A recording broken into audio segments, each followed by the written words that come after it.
Ma'am Loreche.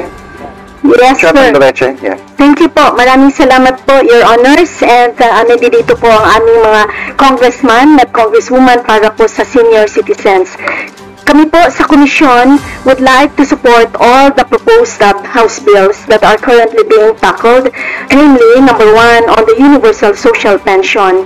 We have also supported the said measure being discussed in the Senate. And ang sa atin po dito sa Congress is 500 pesos. Our stand po dito sa National Commission of Senior Citizens may be to start the universal social pension at 1,000 pesos.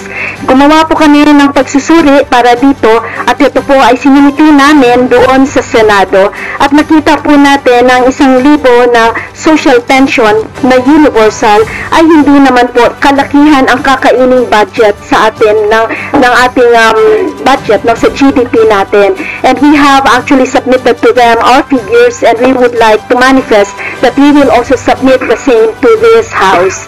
Secondly po, doon sa Universal Social Pension, kung mapapansin po natin, ang nakalaan po dito at nakasulat sa batas na ito is under DSWD.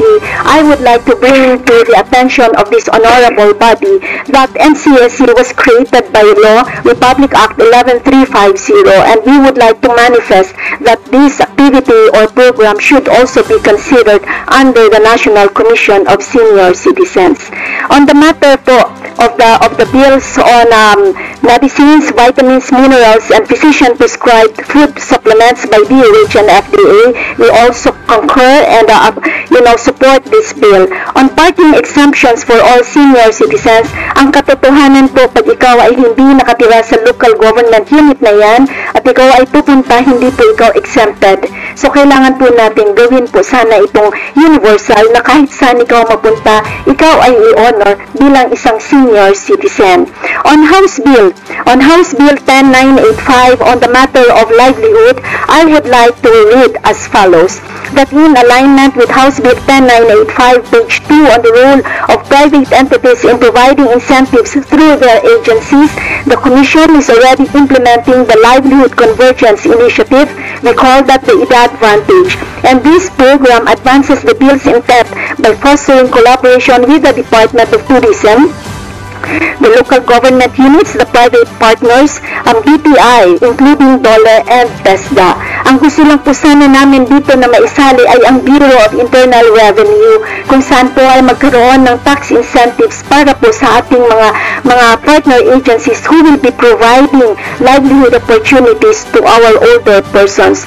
Currently, the National Commission of Senior Citizens and SM Cares has entered into a memorandum of agreement among the agreements, which was the provision of employment to our senior citizens under the Senior Citizens Inclusive Employment Program. Gusto din po namin iparating sa August body na ito na currently also the Commission is preparing medical guidelines. Alam naman po natin na ang ating mga nakatatanda has or currently suffering from chronic diseases, but we want them to be protected when they are given the opportunity for work. At gusto po natin na masiguro na ang kanilang occupational safety standards are also being implemented. And in Section 3 po, on the similar House Bill, it is recommended that the required employment period for senior citizens to qualify private entities for tax incentives be shortened from 6 months to a period of 2 to 3 months. At itong adjustment na ito ay dapat ma-reflect on the reality that our employment durations often do not reach 6 months. So gusto po namin sana may sali yan. On Section 3, it says there that the DOLE should consult with, so gusto po namin mas pasok dyan, that DOLE should consult with NCSC in the design, implementation, and monitoring of training programs for senior citizens. And it is recommended further that the provision be reworded as follows on Section 4, that within 90 days from the effectivity of this Act, the DOLE and the National Commission of Senior Citizens in coordination and collaboration with DSWD, DTI, Civil Service Commission, and other government government agencies and stakeholders issue the rules and regulations to implement the provisions of this act.